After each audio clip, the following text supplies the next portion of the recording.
Success by definition means the accomplishment of an aim or purpose. But that's a little boring, and it doesn't quite capture the feeling of what success really means. My definition of success is when a person exudes great gratitude and happiness in an achievement or goal ranging from feeding their dog to building an empire.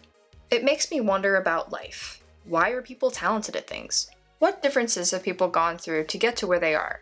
What gives them the ambition to continue their lives doing what they feel they have been put on this earth to do? This film is something I've created to try to explain that to others and to myself.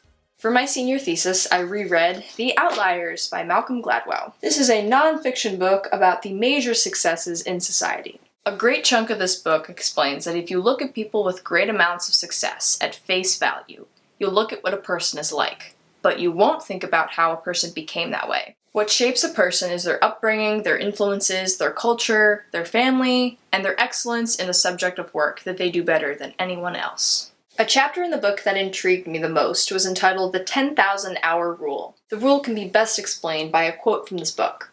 People at the very top don't work just harder, or even much harder than everyone else. They work much, much harder. It's basically saying that the greats in fields of medicine, technology, entertainment, and invention didn't sit around and wait for opportunities to naturally come to them.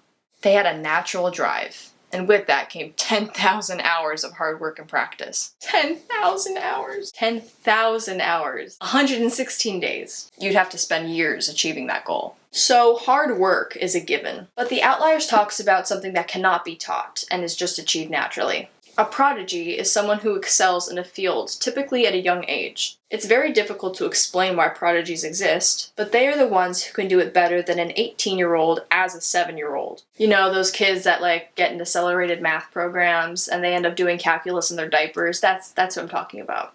Mozart started playing the piano when he was 4 years old, and he started conducting symphonies at the age of 12. This was me when I was 4. I couldn't have done anything. Outliers are those who have been given opportunities, and who have the strength and presence of mind to seize them. To give some perspective, I've gathered a few of my favorite people who have been major successes. Now, more than half of these people are in the film industry, but besides my bias, a lot of them you probably will find familiar.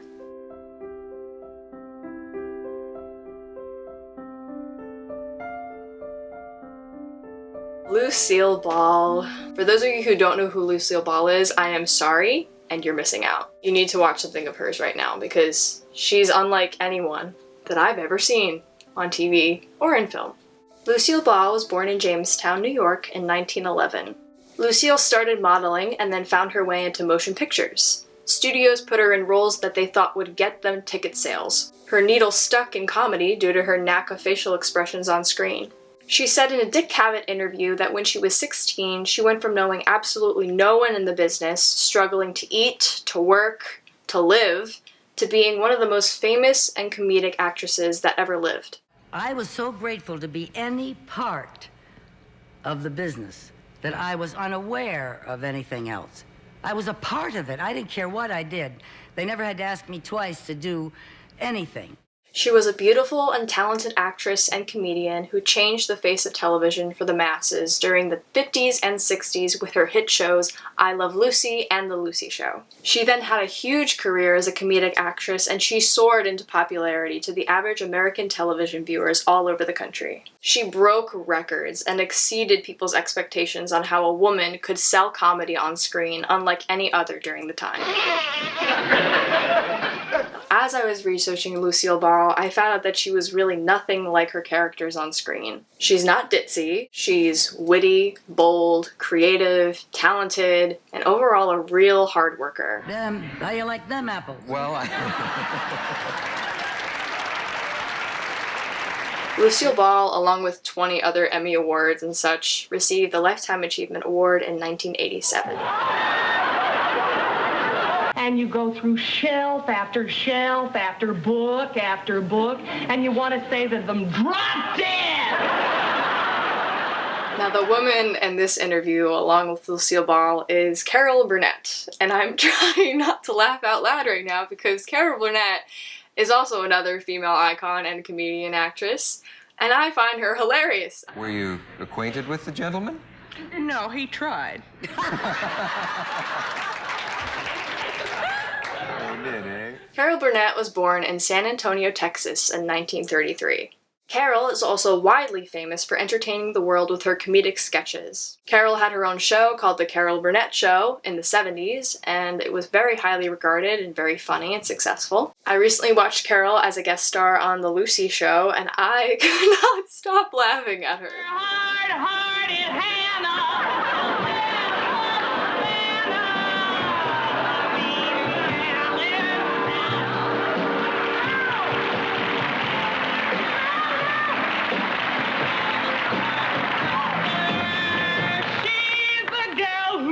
To see men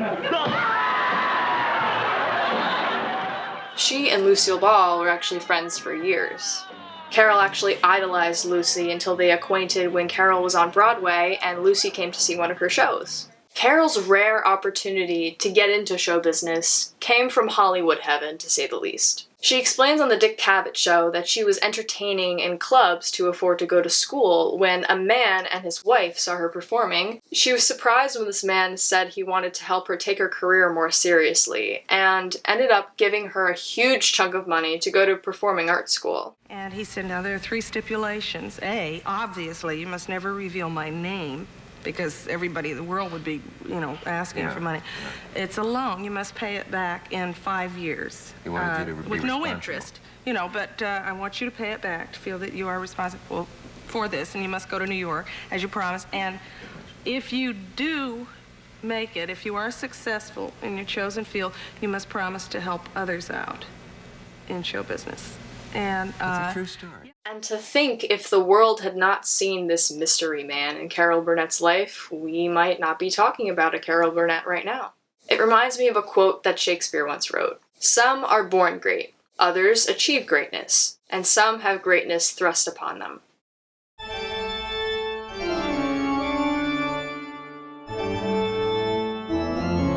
Order! I didn't have a gavel. Now, Mr. Wilson, you are here because on the night of September the 21st, your neighbor, Mrs. Spink, did not let you into your driveway. It says here on the report. Now, Your Honor, Mr. Wilson, you will speak when you're spoken to. she was messing with my truck. Nobody messes with my truck. Put your hand down. I don't know. Put your hand down. Are we clear? Yes, ma'am. Good. Sit down and shut up, sir. Listen to me carefully. Okay. Don't be smart with me. I'm just being Don't honest. be smart with me. Mm-hmm. I love Judge Judy. Everyone loves Judge Judy. I hope that impression was semi-good. I don't know. I tried my best. Judith Sheindlin was born in Brooklyn, New York in 1942. When Judge Judy was in college, she was the only woman enrolled in law school at the time. She first started out in family court, which dealt with divorce, visitations, and things that are hard for couples and families to experience. It became apparent that Judge Judy was not like other judges. She ruled the courtroom with an iron fist and a strong spirit. And I do maybe 1,000 cases a year, maybe 10 of them I can make a real positive difference. That keeps you going. I try to get the best out of people who come before me. I try to give them my best, try to make the best possible solution very often out of a very terrible situation. I know it's just a Band-Aid, but it's the best Band-Aid I can put on it. Her wit and intelligence outshined most other judges in her field, and her strict approach to the courtroom was very noteworthy. Judge Judy's first television appearance was a 60 Minutes interview that intended to capture her gentle and loving nature on camera. This hand doesn't know what this hand is doing. And now we want... Judge, now, all we're saying, all Judge. I want you to say, Mr. Hill, is that I'll take care of it this week. She never expected to start her own TV show, but in her 50s she took a big risk and agreed to have her courtroom recorded and broadcasted. Judith Sheindlin is now one of the most well-paid and most well-known TV personalities in the world. If you see a situation like that, and if you're not willing to commit yourself to breaking a sweat, then you don't belong in this business. Go to work in surrogate's court. Everybody's dead over there. And whenever I watch her show, I always love her little comments that just rub salt in the wound for the wrongdoers. I think it's so fun, and she has that gift and talent and ability to just be very, very quick-witted. She's a true diehard, and she makes it look effortless. And she's a very, very powerful woman. I would never want to meet her.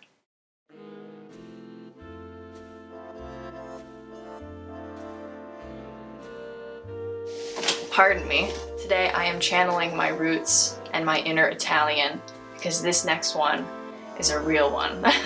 Kathrine Narducci is an American actress born in Harlem, New York in 1965.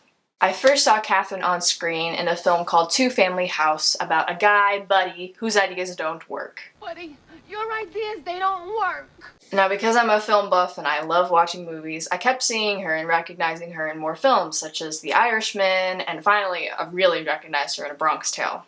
I think she's a great actress, and I did some research on her to find out that she's a real genuine person with a fantastic story about how she started up in the business. On the newly created Chazz Palminteri podcast, Chazz and Kathrine discuss her career and how she started, as well as her more recent projects.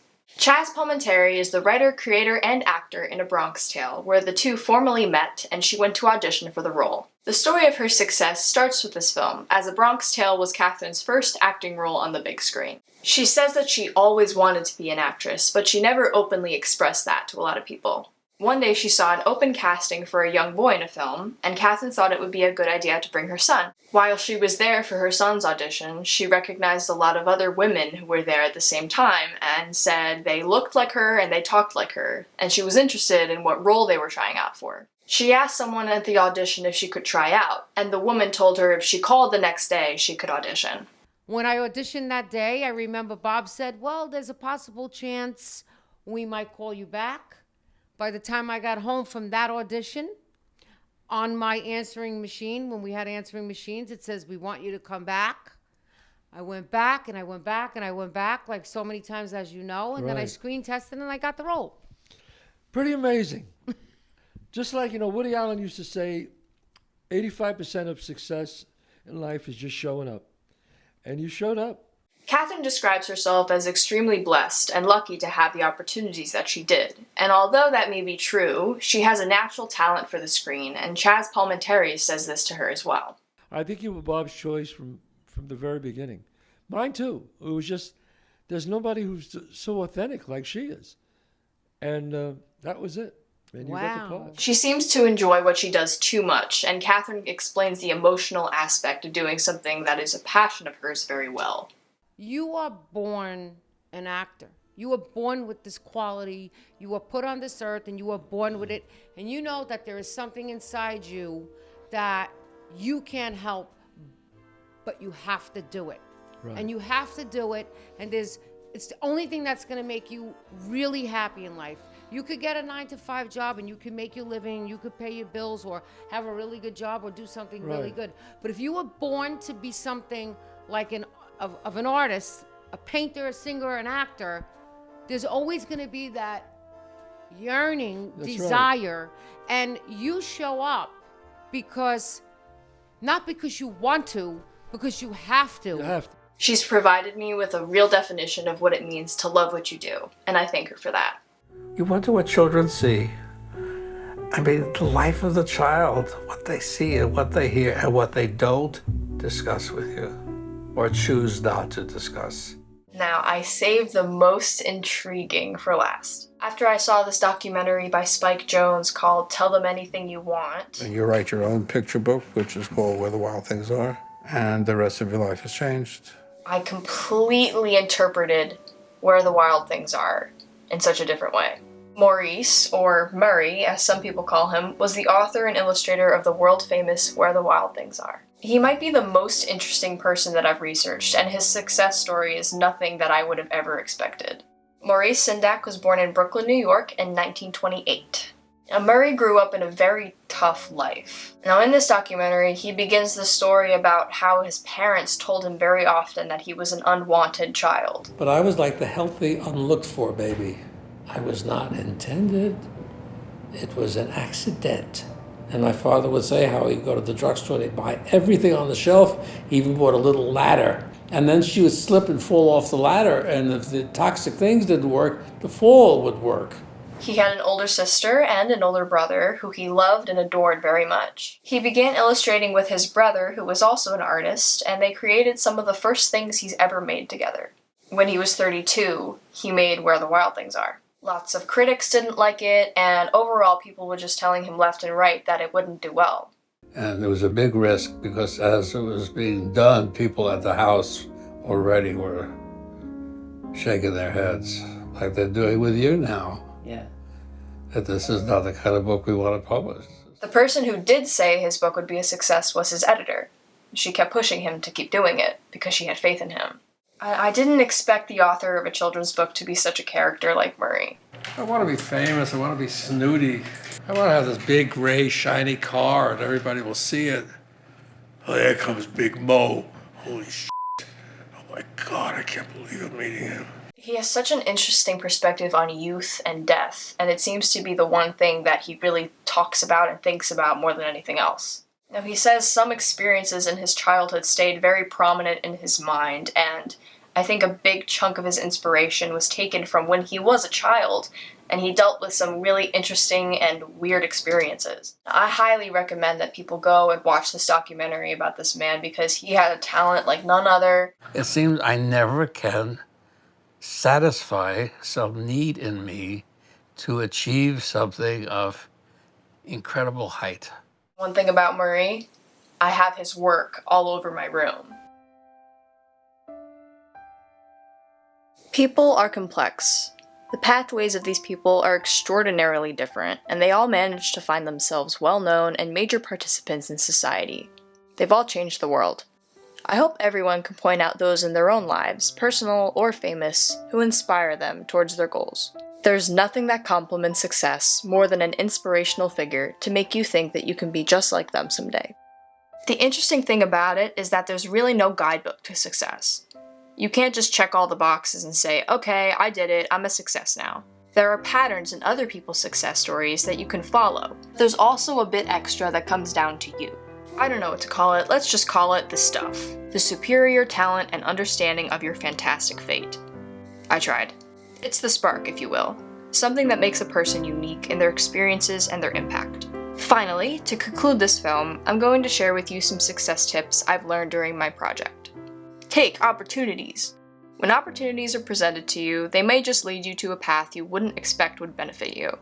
The more experience you have, the better prepared you'll be for what's ahead. Learn from your mistakes. You cannot succeed unless you fail. That is the truth. Don't get discouraged with the things you do wrong, because it's an opportunity to learn. Every single person in this life has failures. Take them as lessons, and build yourself back up. Be respectful to yourself and others. It goes without saying that you should be nice to people, but if you're nice to people who you work with, or someone who's interviewing you, you might just find yourself with opportunities. People respect people who respect them. Do what you love. And that is it.